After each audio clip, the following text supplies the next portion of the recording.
Hello friends, আজকে আমরা শিখবো সিম্পল স্টাইলে পটল দিয়ে মাছের ঝোল। একদম সিম্পলভাবে, কম তেল কম ঝাল দিয়ে।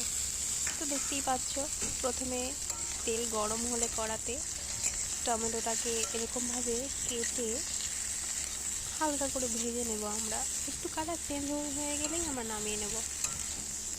দেখতেই পাচ্ছ ভাজা হচ্ছে।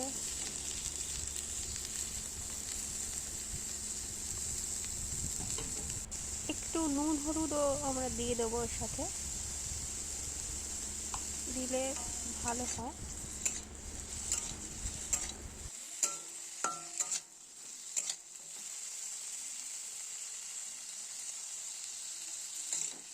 পটলটা ভাজা হয়ে গেলে আমরা আলাদা পাত্রে তুলে নেব।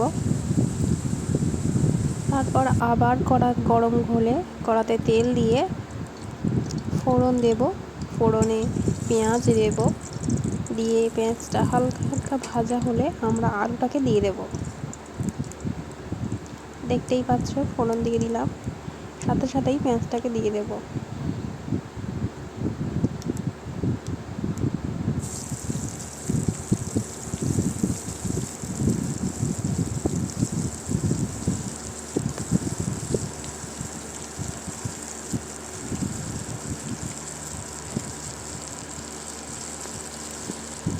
তার সাথে চেরা কাঁচা লঙ্কাও দিয়ে দেব।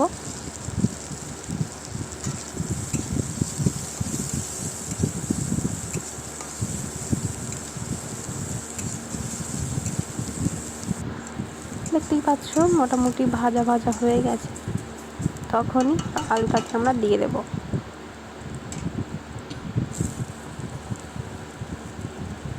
দেখতেই পাচ্ছ আলুটাকে কেমনভাবে আমি কেটেছি।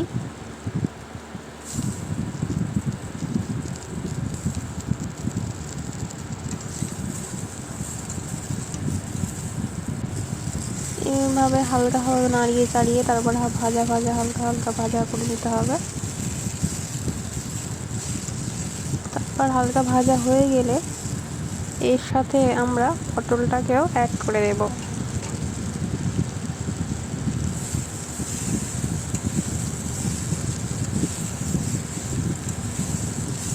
দেখতেই পাচ্ছ পটলটাকে অ্যাড করে দেওয়া হলো। এবার এটাকেও ভালোভাবে নাড়িয়ে চাড়িয়ে নিতে হবে।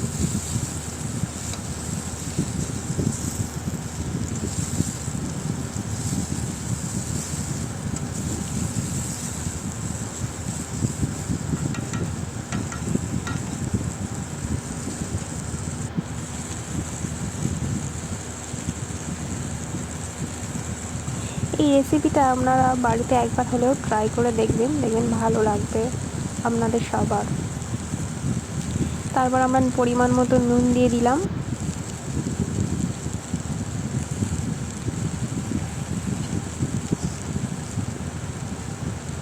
আর হলুদ তো দিতেই হবে, হলুদও দিলাম।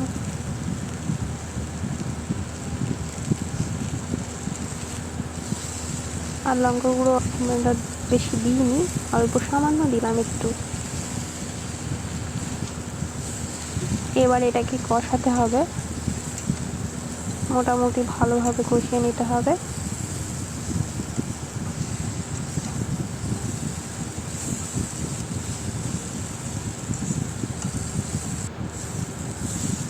দেখতেই পাচ্ছ ভালোভাবে কষানো হচ্ছে।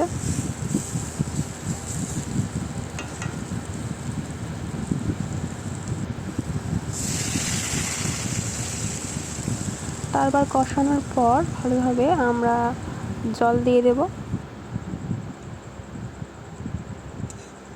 দিয়ে ফুটতে দেব কিছুক্ষণ।